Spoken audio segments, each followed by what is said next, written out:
नमस्कार दोस्तों, स्वागत है आपका आपके अपने यूट्यूब चैनल पर। साथियों, इस वीडियो की सीधी शुरुआत करते हैं डेली अपडेट से। तो अभी आईडी रजिस्ट्रेशन में 1000 से लेकर 2000 प्रतिदिन नए खाते का जो आंकड़ा है वो चलता ही जा रहा है। मतलब कभी 1000 नए खाते खुलते हैं, कभी 2000। तो 2 नवंबर तक आईडी रजिस्ट्रेशन 100278489000 तक पहुंचा था। और कल की बात करें, 3 नवंबर की बात करें, तो यह संख्या 100278491000 तक पहुंच गया है। यानी कि कल के दिन फिर से 2000 नए खाते खोले गए। साथियों, मैं अभी आप कुछ सवालों के जवाब ही आपको डेली अपडेट के रूप में बताऊंगा। तो अभी डीपी द्वारा टोकन फार्मिंग की जो प्रक्रिया है वो कंटिन्यू चलती जा रही है। 1 महीने पहले आपने डीपी से टोकन फार्मिंग किया है तो दोबारा भी कर सकते हैं, यदि आपको सिस्टम ने समय बताया तो। और इनकी जो शर्तें थी डीपी से टोकन फार्मिंग करने की, उसमें किसी भी प्रकार का बदलाव नहीं है। यानी कि 100 डीपी से आप टोकन फार्मिंग कर सकते हैं, जिस पे आपको 5% यानी कि 5 डीपी चार्ज देना होगा।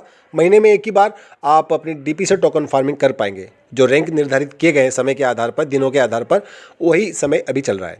आगे टोकन फार्मिंग रिवार्ड के रिडीम्शन की प्रक्रिया शुरू हो चुकी है, जो कि 2 दिन पहले ही शुरू हो चुकी है। तो यदि आपके वॉलेट में भी 10 या 10 से अधिक फॉर्म वैल्यू है तो आप इसे रिडीम कर सकते हैं।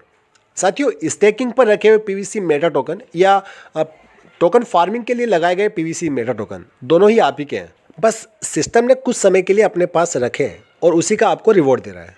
तो स्टेकिंग पर आपने टोकन रखे हैं, आपको रिवॉर्ड में टोकन मिल रहे हैं।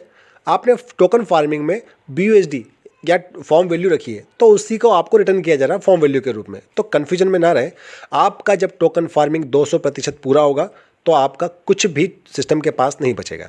और यदि इसी के लिए आप सिस्टम का ये पॉइंट देखें जो कि सिस्टम ने अपने टोकन फार्मिंग के निर्देश में कहा था, तो उसमें सिस्टम ने रिफंड शब्द का इस्तेमाल किया है। मतलब आपको टोकन जो है BUSD के रूप में दिए जाएंगे। तो कन्फ्यूजन में ना रहे कि टोकन फार्मिंग का 200% पाने के बाद कोई टोकन सिस्टम के पास बचेगा या नहीं।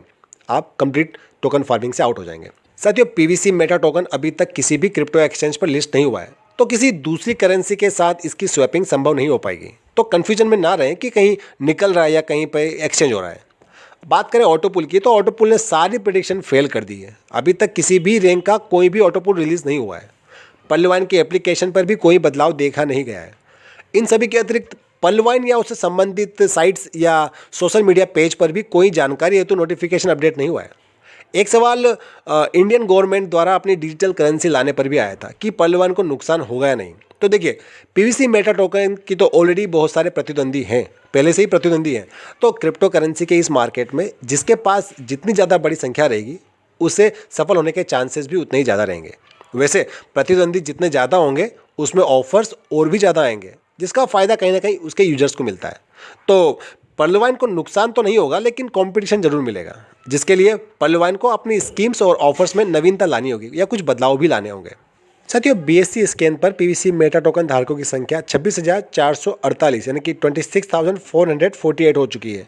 एक पीवीसी मेटा टोकन 6.30 BUSD के बराबर है। एक BUSD की भारतीय मुद्रा में जो कीमत है वो 88.05 रुपीज़। इस तरीके से एक पीवीसी मेटा टोकन की इंडियन रुपीज़ में कीमत होगी 555 रुपीज़। दोस्तों, अभी के इस वीडियो में इतना ही है। आशा करता हूँ जानकारी आपको पसंद आई होगी। चैनल पे नए हैं, चैनल को सब्सक्राइब नहीं किया है तो सब्सक्राइब करके वीडियो को लाइक जरूर कीजिएगा। दोस्तों, वीडियो के अंत में कहना चाहूँगा कि 3 बातें हमेशा ध्यान रखें। लिखे वही जिसके नीचे आप हस्ताक्षर कर सकें, सोचे वही जो आप बेहिचक बोल सकें, और बोले वही जिसका जवाब हम सुन सकें।